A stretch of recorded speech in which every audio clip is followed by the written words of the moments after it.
This is the last table we're making from the old rotted stump I found in my building when I moved in. The middle of the stump is totally rotted out, and instead of doing the usual epoxy floor, we're gonna do something completely different and fill it with a topographical 3D mountain range insert made from walnut.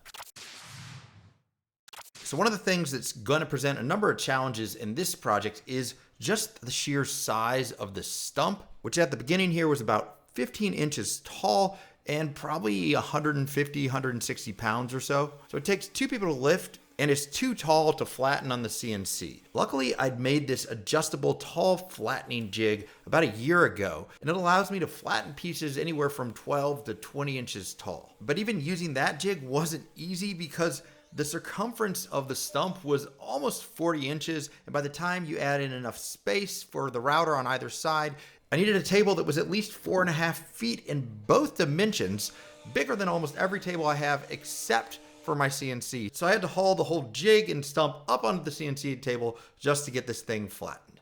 Once I'd flattened both sides, I could turn my attention to figuring out the shape of the walnut inlay that's gonna go in the middle of the stump. I've sketched out here a ring that I want to use that I want to be the inlay of walnut. So I want it to actually like follow the pattern of the ring. I need to basically just take a top-down photo of this. Then we can figure out how big the outer circle is by doing some quick modeling up on the computer. I got the top-down photo of the stump loaded into Affinity Designer. I can also see in the picture the pencil line I just traced right onto the stump on the ring that I want to carve out for the walnut insert. So now I can just trace that pencil line on the stump and get a scalable vector graphic that I can use to cut that insert out on the CNC. Now I can bring the shape that I created here into Fusion 360. I combine that shape of the base with a 3D topographic mountain model to get the model that we are going to cut out on the CNC. I'm not going to go into all the details of the mountain model. That would take a whole video in and of itself. I actually ended up buying a 3D model from Etsy and then modifying it for my own use. So once the model is done, I then create a model here of the stock piece that we're gonna cut it out from. And this is walnut, it's just clear so you can see through it. Once I've created this model of the stock piece of walnut and a model of the insert we wanna cut out, I overlay them, and then Fusion can generate cut paths for those. And the nice thing is I can simulate here in Fusion how those cut paths are going to look. So with the cut paths generated, I'm ready to take those to the CNC.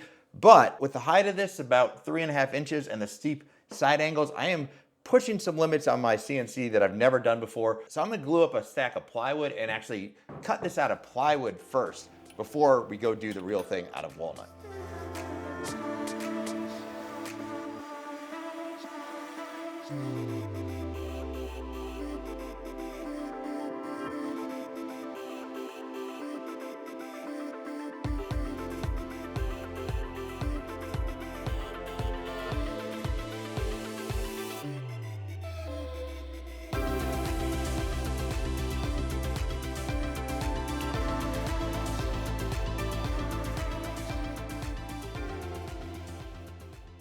All right, test dog, what do you think? You think it's good, huh? Well, let's find out.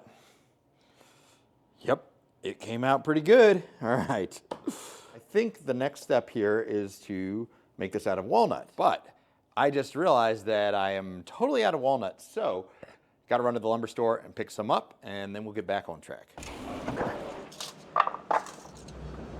Man, walnut is pricey right now. $360 worth. I'm definitely gonna try to get in the software and see if we can make it more precise to the mountain shape so we don't have to cut away so much.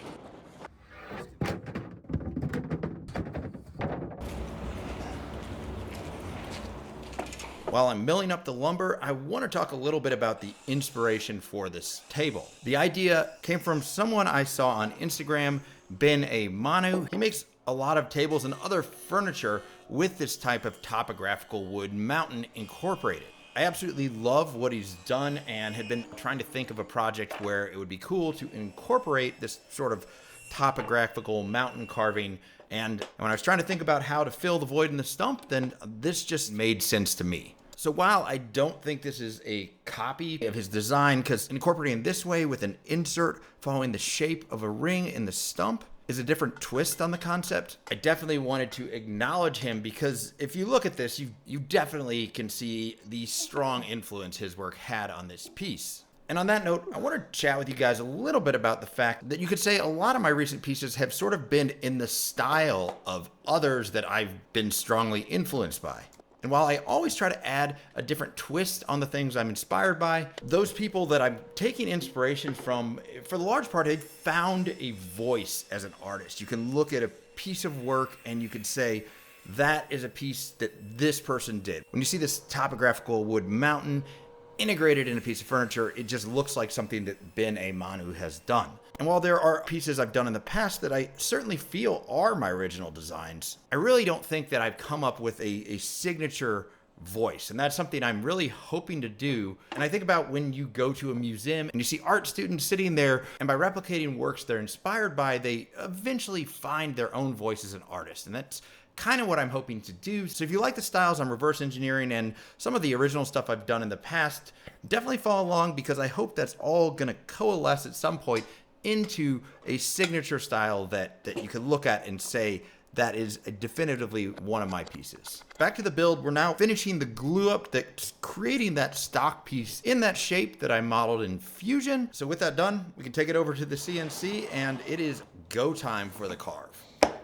The walnut is loaded up here, and I'm a little nervous because walnut's expensive right now. This is like a $200 block of walnut right here, so gotta watch it and see how it goes. Hopefully it'll be all right. Realize I just did this thing my dad does where he goes when he's nervous. Totally turned into my dad.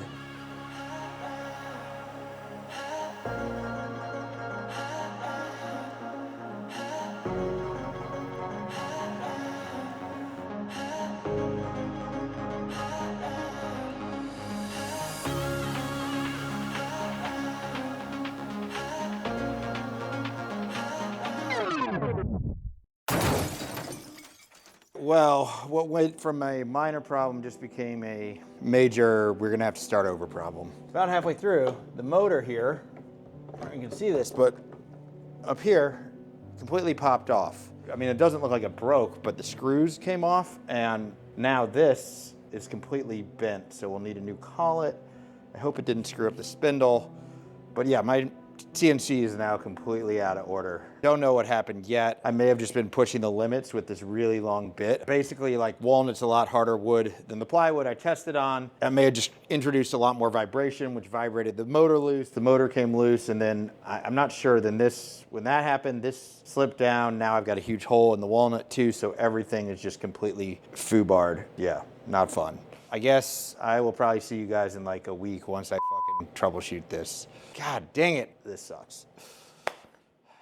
So I just got a phone with the folks at Avid CNC. Their customer service was amazing. They're sending all the parts I need to get the machine repaired. While we're waiting for the parts to get here, I'm gonna move my attention back to the stump, because I think we wanna stabilize this stump, which is pretty rotted out, before we cut the cavity that the mountain inlay is gonna sit into in the stump. The first step is going to be mixing up some penetrating epoxy to try to get a good portion of the wood on top stabilized. And here's a hot tip out there for those of you that do epoxy work. I've recently started using this aluminum foil tape, which is intended to seal ductwork instead of tuck tape. I find it's a lot easier and quicker to apply. It's not as sticky and it comes off a bit easier. So if you're doing epoxy work, definitely recommend giving it a shot. And speaking of epoxy resin, I hear some of you out there saying, I thought this video was about being tired of resin and doing something else instead. Well, it is. We're not doing the typical fill the middle of the table with epoxy resin thing, but there are still functional reasons that we're gonna need to use a little bit of resin in this build. This stump has varying degrees of rot throughout, so the penetrating epoxy is really necessary in order to create a hard tabletop that'll stand the test of time. We've also got these cracks that are running through the entire stump, top to bottom, and a bow tie at the top or bottom isn't going to be enough to stabilize a crack going all the way through the stump. So in order for this table to stand the test of time, I really think we've got to fill these deep cracks with some resin. And I am doing something a little different here. Rather than using black, I'm going with a translucent amber pigment. I'm hoping that the warm tones of the amber will look good with the overall warm wood tones of the table. And I'm curious what you guys think of this amber resin color. When you see it at the end, leave a comment and let me know if you dig it or not.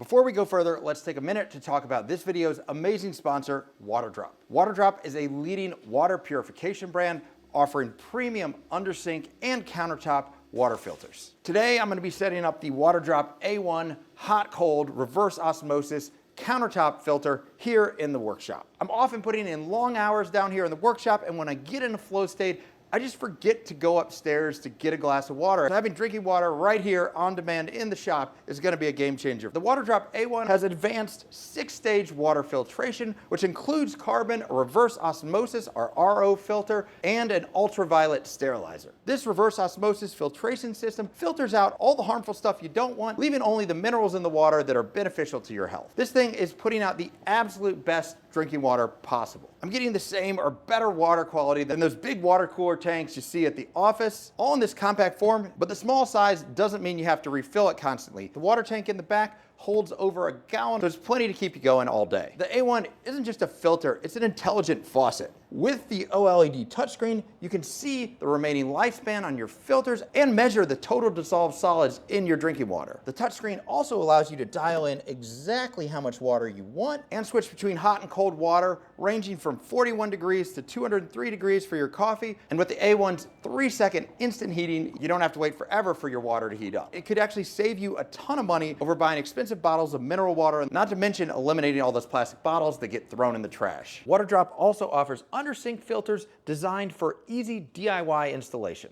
So do your health a favor and check out the WaterDrop systems for yourself. Just scan the QR code that's on screen right there or click the link in the video description to check it out for yourself. When you support a sponsor, you're also supporting the channel and the free content you're viewing here. So thank you for checking out WaterDrop.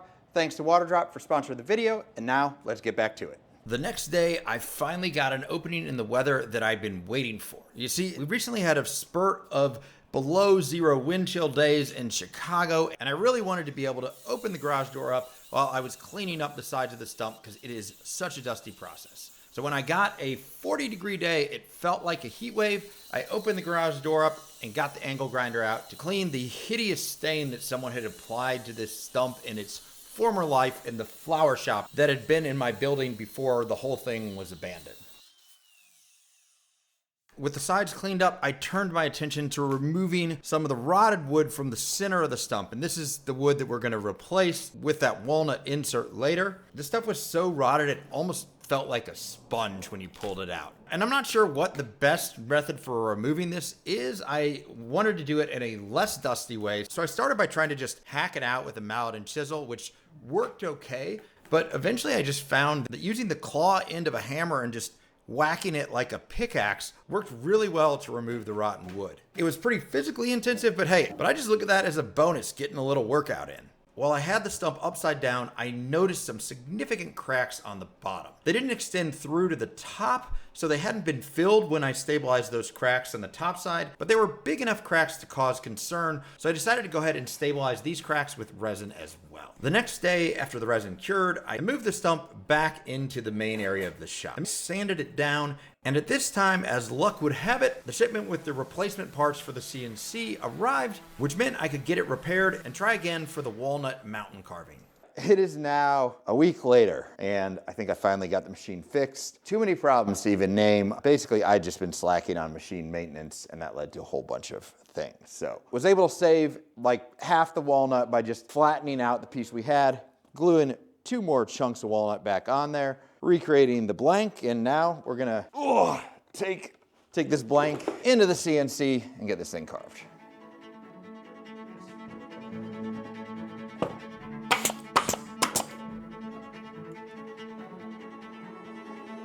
I think I've got everything dialed in. I am so nervous. Hopefully now we really have it. I can't look. I can't look.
With the walnut mountains finally done, it was time to turn my attention to the matching cavity in the stump. And I just made an MDF template for the cavity on the CNC, which is basically just the inverse of the organic shape of the walnut insert.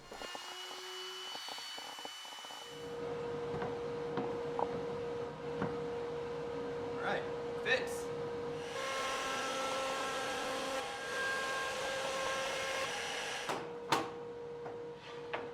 So now, we just gotta get this thing lined up with the rings. There we go, like that. All right, Tex Dog, we ready to cut? What do you think? Shake and show me he's good. Can I get a high five? Good boy, okay, we're ready to go. I used double-sided carpet tape to attach the template to the top of the stump so I could get to work routing out the cavity that will accept that walnut mountain insert. Now, routing a cavity this big is always a little bit tricky because as you work your way inward, you eventually cut yourself into a corner, or in this case, into the center of the shape where you start running out of material to rest your router on. But I had a plan. Taking advantage of the fact the middle of the stump is pretty rotted out. The plan is just to hack out that middle section in the same way that I did on the bottom so that I don't have to route all the way to the center. But before I got that far, I ran into a little bit of an issue.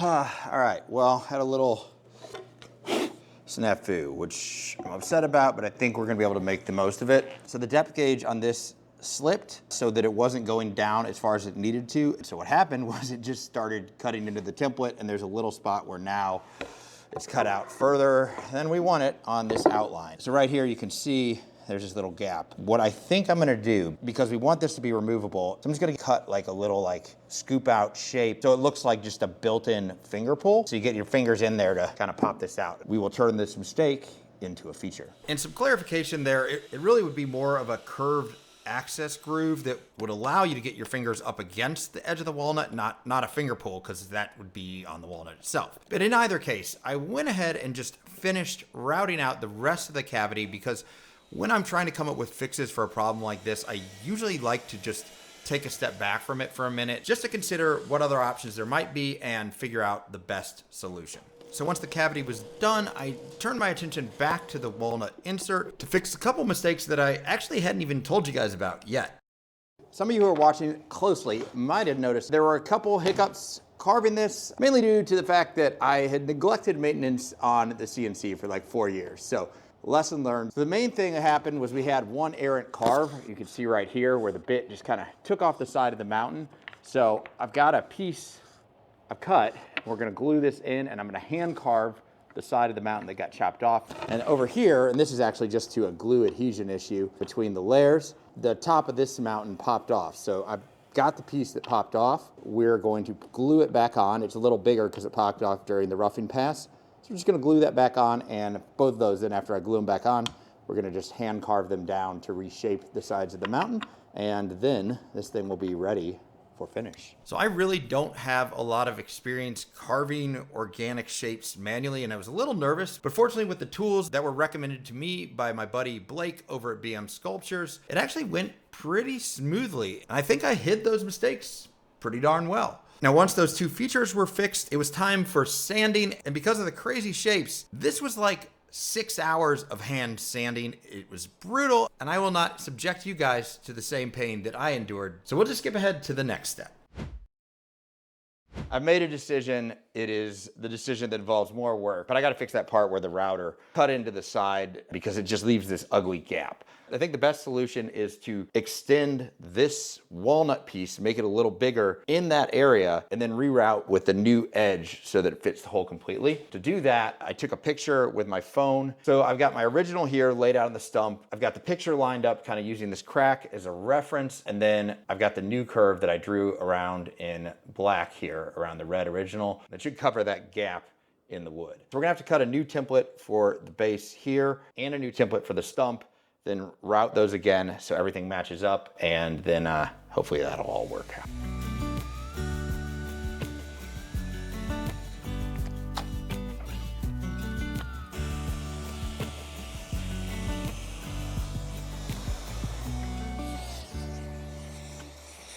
The quickest way I could think of to extend the base of the walnut insert to cover the errant router cut was to cut off a side to give us a straight edge and glue another piece of walnut onto that. Unfortunately, I hadn't thrown away the cutoff from the walnut base, and even though it wasn't a perfect fit, it worked perfectly to sit against the insert and provide a flat edge for clamping.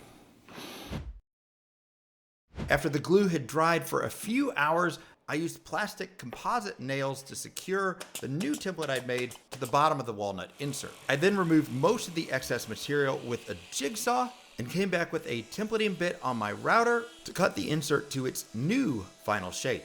While the insert was upside down, I gave the bottom edge a chamfer to make it easier to insert into the stump. With that, the last thing to do before applying finish was to give the edge of the stump a nice round over with my trim router.